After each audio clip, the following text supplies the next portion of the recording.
My name is James from Dr. Mustard, and welcome to the Nine Holds of Skyrim.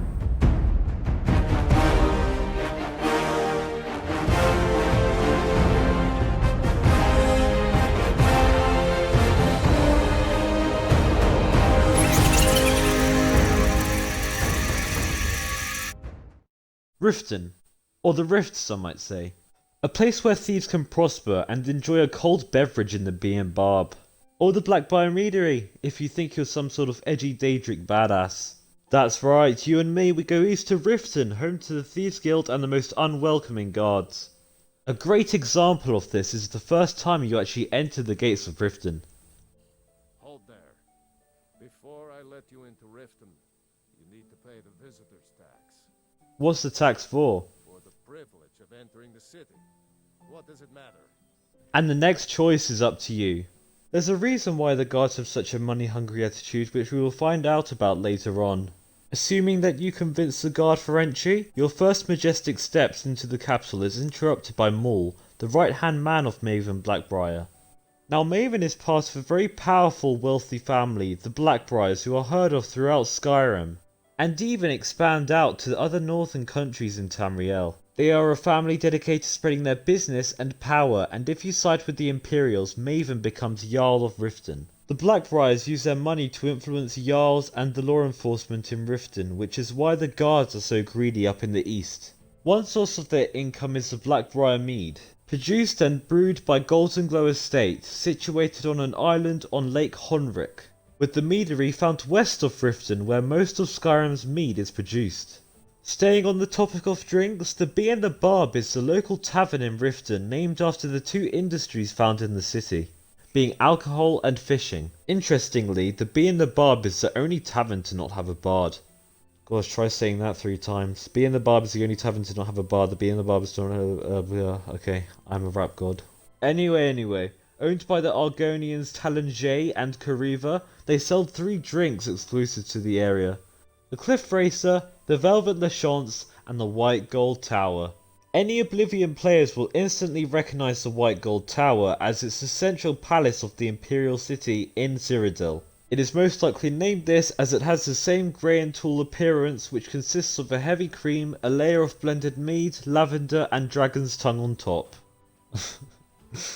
I'm honestly serious, I don't know how this happened, but there's just this random man who just died on the floor. A regular visitor of the Bee and Barb is Maramal, a priest of Mara, goddess of love, who can sell you the Amulet of Mara. This amulet goes beyond other amulets and doesn't just give you a debuff or enchant, but is actually what is needed to be able to marry someone. When wearing this amulet, some people who you'll get to know through quests are able to be marriable. When you find someone who is willing to be married, you'll be set to be engaged in the Temple of Mara, neighbouring Black Briar Manor.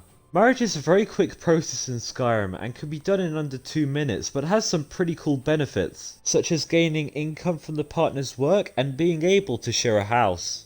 This leads us to our next location, Honeyside. Honeyside is a cozy house that has access to the Riften Promenade and Market. This is the only house that has a door to the rest of Skyrim rather than just the city, and also in my opinion, has the best view. Honeyside will become available to you when you become Thane of Riften, much like other accommodations, which involves going to Riften Fishery and Riften Warehouse to deal with illegal drug problems such as moon sugar and skooma shipment. Mistvale Keep, south of Riften, is the dwelling of Jarl Layla Lawgiver and where the city's jail and barracks are located. The barracks are to the left, and the jail to the right of the main door into the keep. The keep is also home to Willandria, a court witch who sells spells of all levels. If the Imperials take over, Maven Blackbriar will become Jarl of Riften, with Maul as her housecarl alongside her eldest brother, Hemming Blackbriar. At the heart of Riften lies its marketplace, with a central well and markets of varying industry circulated around it.